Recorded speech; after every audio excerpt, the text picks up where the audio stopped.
नमस्कार, बहुत स्वागत है आपका। आप देख रहे हैं आपकी आवाज और आपके साथ मैं हूं आसिफ शेख। आपकी आवाज में आज मरवाही की महाजंग और मरवाही सीट पर खत्म हुई जोगी परिवार की चुनौती की।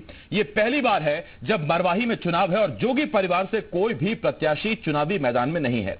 अमित जोगी सरकार पर इसका ठीकरा फोड़ रहे हैं तो बीजेपी भी सरकार पर ही हमलावर है। वहीं कांग्रेस इसके लिए खुद जोगी को ही जिम्मेदार ठहरा रही है। कांग्रेस का कहना है, सरकार का कहना है कि जो हालात बने उसके लिए खुद जोगी परिवार जिम्मेदार है।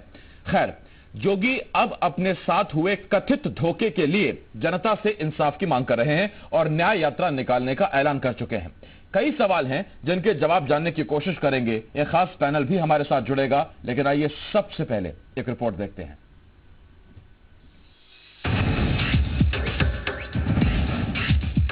मरवाही की महाभारत का वक्त नजदीक आता जा रहा है। कांग्रेस और बीजेपी चुनाव जीतने के लिए लगातार ताकत लगा रहे हैं, मगर तीसरी तरफ जनता कांग्रेस छत्तीसगढ़ मरवाही की जंग से बाहर हो चुकी है।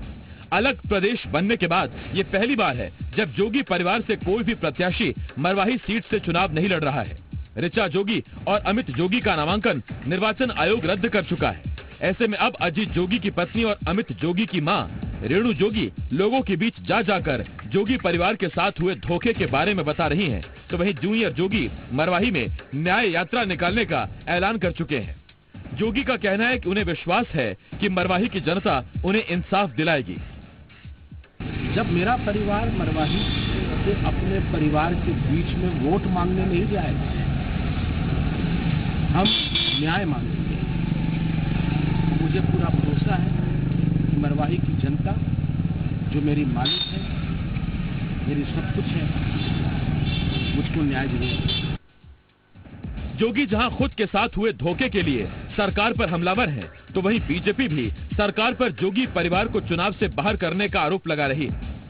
बीजेपी ने तो पहले ही कहा है कि अखाड़ा में लड़ना चाहिए, मैदान में लड़ना चाहिए और लोकतंत्र में सभी को लड़ने का अधिकार है। इसलिए डर के मारे यदि स्कूटनी के अंतर्गत उसको उड़ाया जाए तो ये उचित नहीं है। हमने पहले ही कहा है, यदि हमारी साठगांठ होती तो क्यों इस बात को करते। वहीं जोगी और बीजेपी के आरोपों पर कांग्रेस ने जोगी परिवार को ही निशाने पर ले लिया और जोगी परिवार पर लोगों से धोखा देने का आरोप लगाया।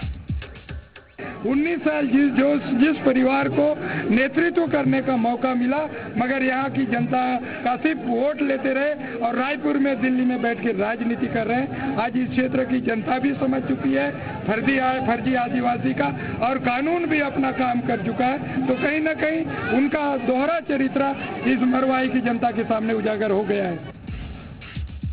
अब सवाल ये है, जोगी परिवार की मरवाही सीट पर चुनौती खत्म होने के बाद जब जोगी ऐलान कर चुके हैं कि वो ना तो किसी को समर्थन देंगे और ना ही किसी का विरोध करेंगे, तो अब जोगी जनता से किसको सबक सिखाने की अपील कर रहे हैं। सवाल ये है, अगर जनता सरकार से बदला ले भी लेगी तो क्या उसका फायदा बीजेपी को नहीं होगा?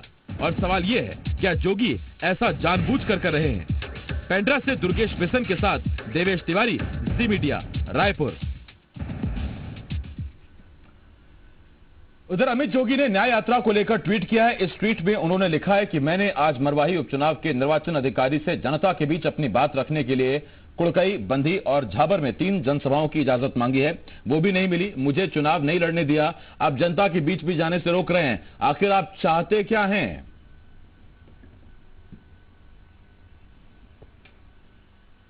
तीन खास मेहमान हमारे साथ जुड़ रहे हैं। हमारे साथ आरपी सिंह जी, प्रदेश प्रवक्ता कांग्रेस के, भाजपा की तरफ से प्रदेश प्रवक्ता संजय श्रीवास्तव जी, और जनता कांग्रेस छत्तीसगढ़ के प्रदेश प्रवक्ता भगवानू नायक जी हमारे साथ जुड़ रहे हैं। मैं आप तीनों मेहमानों का बहुत बहुत स्वागत करता हूं। एक बार फिर ये तकड़ी हमारे साथ है। सबसे पहला सवाल भगवानू नायक जी आपसे, खबर आपकी पार्टी से जुड़ी हुई है। सर, जब आप रिंग से बाहर हो गए हैं, जब आप चुनाव लड़ नहीं रहे हैं, तो किसके खिलाफ आप जनता से न्याय मांग रहे हैं? इसमें किसका नुकसान होगा और किसको फायदा होगा? क्योंकि आप ही ने कहा था ना हम किसी को समर्थन देंगे ना किसी का विरोध करेंगे।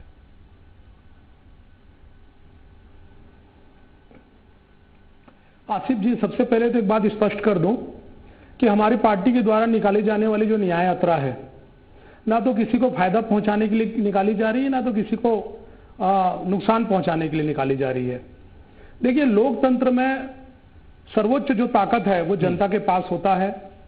मरवाही की सेवा बीते 20 वर्षों से माननीय जोगी जी का परिवार करता रहा है, एक आत्मीय संबंध रहा है।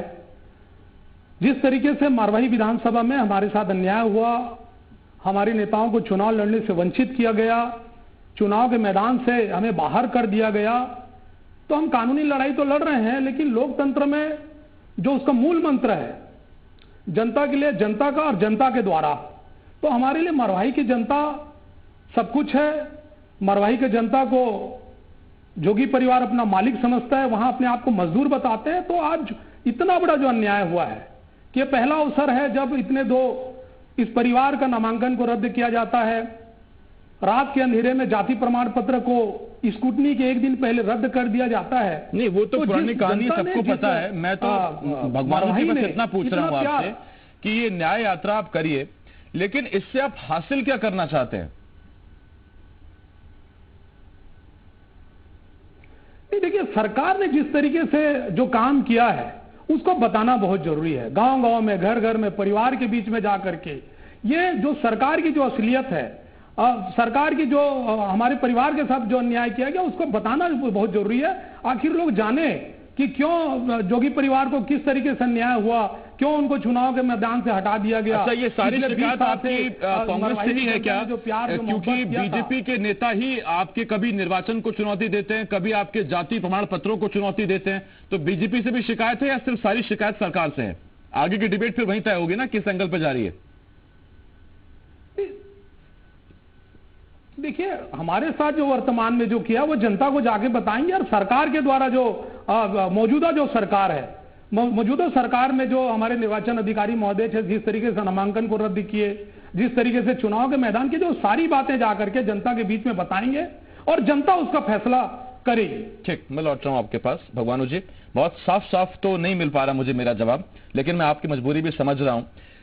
आरपी सिंह जी, मैं आपके पास बाद में आऊंगा। संजय जी, पहले मैं आपके पास आ रहा हूं। संजय जी, परोक्ष रूप से आपको मरवाही की जंग में फायदा होता दिख रहा है। अगर सेंटिमेंट्स, सिंपैथी जनता कांग्रेस छत्तीसगढ़ न्याय यात्रा से जुटाती है तो इसका मतलब सीधा सरकार को दोषी ठहराएगी और उसका परोक्ष रूप से फायदा आपको मिलेगा, क्योंकि आप दूसरे कैंडिडेट हैं वहां पर।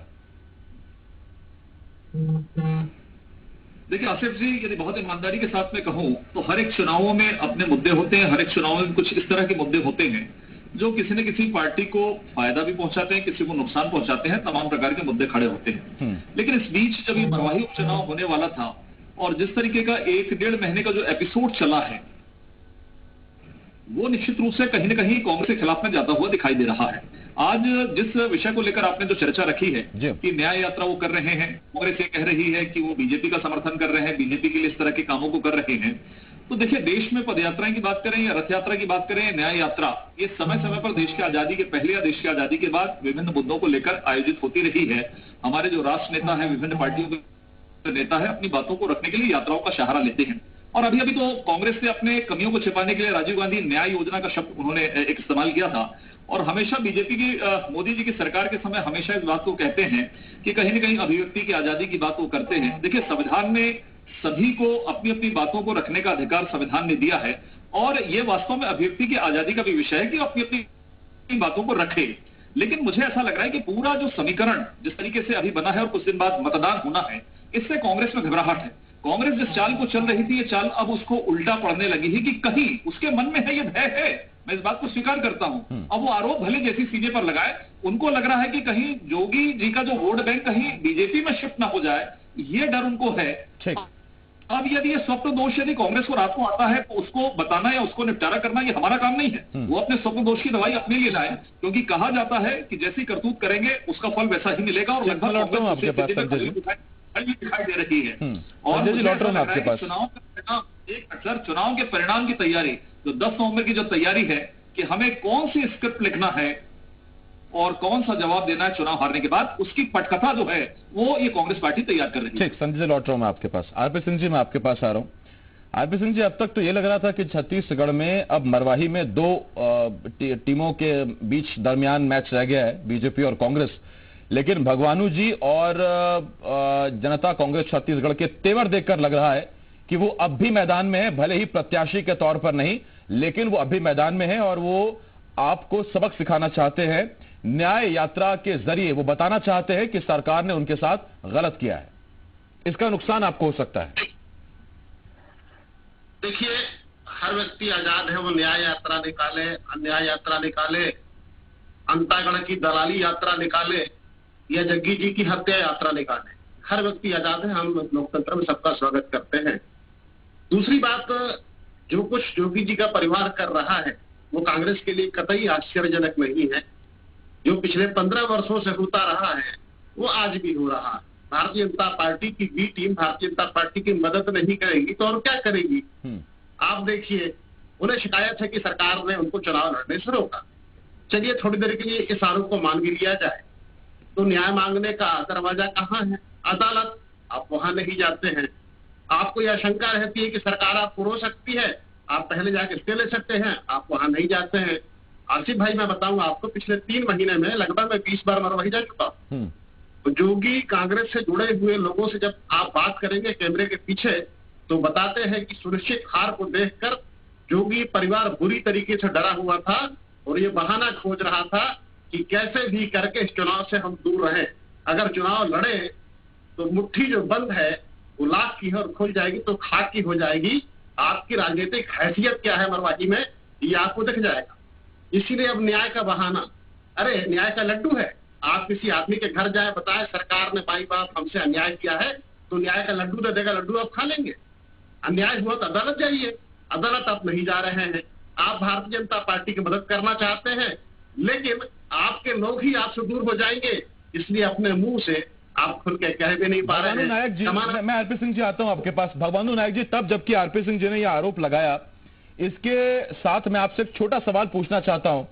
आपने उस दिन भी मुझे जवाब नहीं दिया था भगवानू जी, आज भी मैं आपसे वही सवाल पूछ रहा हूं कि अगर आप चाहते थे कि जनता कांग्रेस छत्तीसगढ़ का झंडा बुलंद रहे, पार्टी का प्रत्याशी रहे, तो जो 2 अन्य प्रत्याशी थे, पुष्पेश्वरी तंवर और मूलचंद, उनको आपने पार्टी का बी फॉर्म क्यों नहीं दिया था? ऋचा और अमित जोगी के पास ही बी फॉर्म क्यों था, जबकि आप जानते थे कि सस्पेंस है उनके नामांकन पर?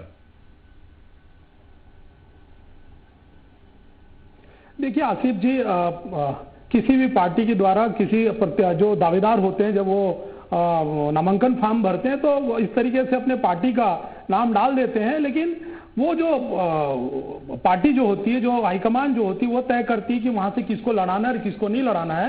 ऐसे समय में हमें पूर्ण विश्वास था कि हमारे नामांकन को पास किया जाएगा, लेकिन जिस तरीके से रात को ही षड्यंत्र रचा गया, रातों रात जो जाति प्रमाण पत्र खारिज हुई, तो हमें मौका ही नहीं मिला। नहीं, अगर आपको पूर्ण विश्वास था तो आप एक ही नामांकन कराते, या तो आप अमित जोगी का कराते या आप ऋचा जोगी का कराते। आपने दोनों का नामांकन कराया था, दोनों को फॉर्म भी दिए, लेकिन बाकी 2 प्रत्याशियों को फॉर्म भी नहीं दिए। नहीं, निश्चित रूप से आप सही कह रहे हैं, लेकिन देखिए ऋचा जोगी या अमित जोगी जी को वहां से चुनाव लड़ना था और हमें विश्वास था कि दोनों में से किसी ना किसी का नामांकन जो है पास होगा। लेकिन सरकार के ऊपर हमें आशंका भी थी, लेकिन हमारे साथ गले हुआ हमें वो समय नहीं मिल पाया, क्योंकि इनकी एक प्री प्लान थी, एक षड्यंत्र था पहले से ही। और एक निलंबित करके, निलंबित के अवसर में भी सुप्रीम कोर्ट के बहुत सारे साइटेशन है कि निलंबित अगर किसी का